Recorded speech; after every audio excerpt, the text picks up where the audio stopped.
Nem todos os carros que chegam ao mercado conquistam o coração dos brasileiros. Alguns modelos se destacam, mas não de forma positiva.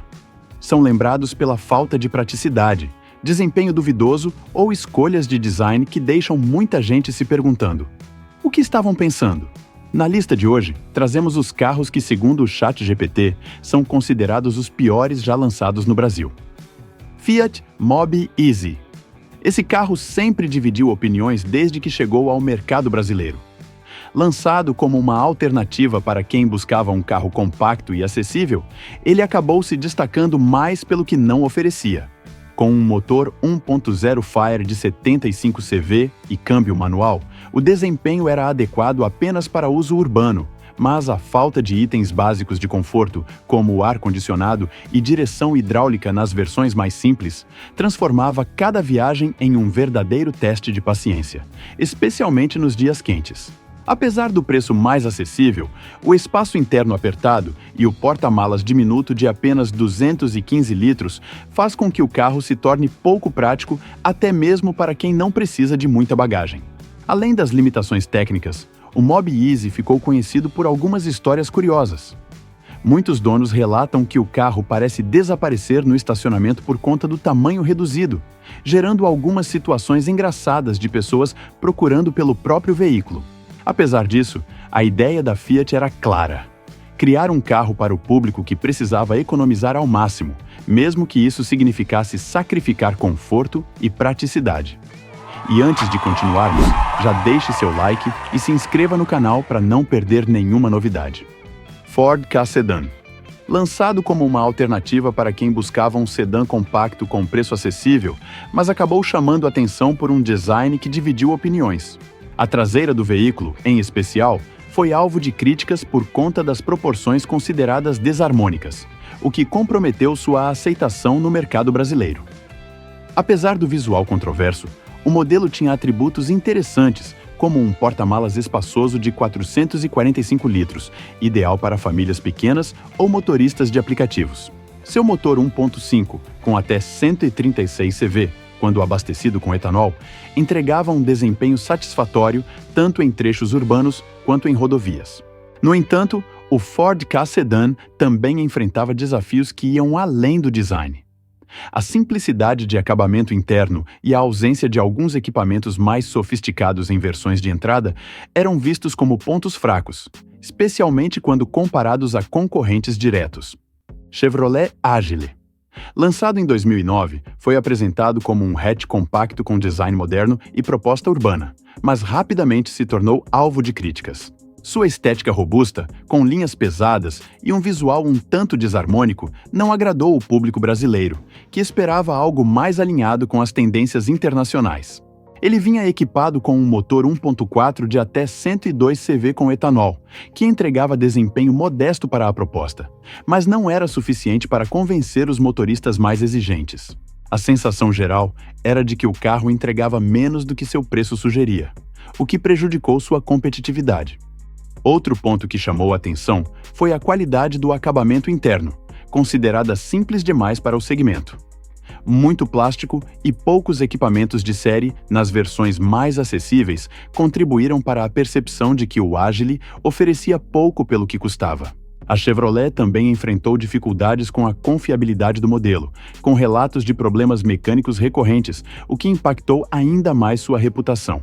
Mesmo com tentativas de reestilização e melhorias, o Agile nunca conseguiu se firmar como uma escolha popular e acabou sendo descontinuado em 2014.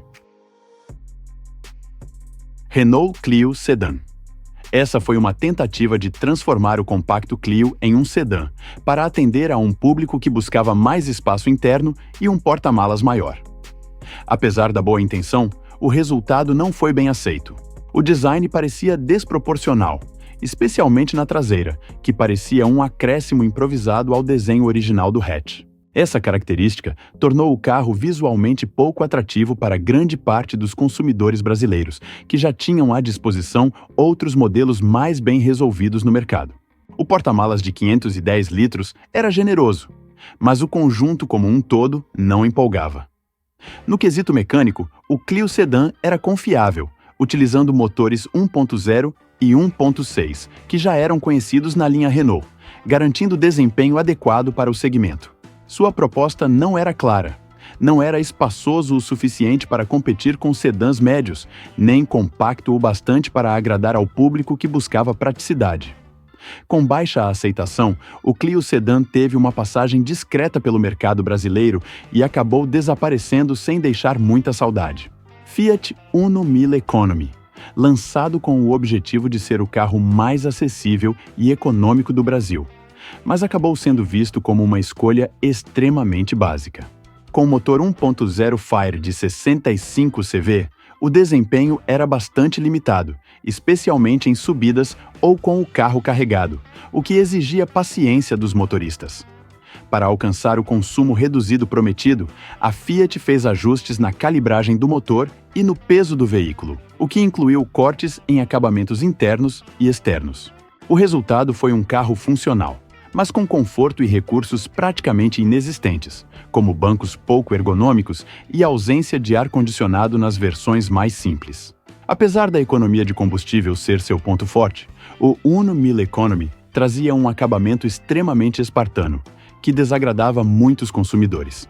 O interior, composto quase que inteiramente por plásticos rígidos e simplificados, refletia o compromisso com o custo reduzido.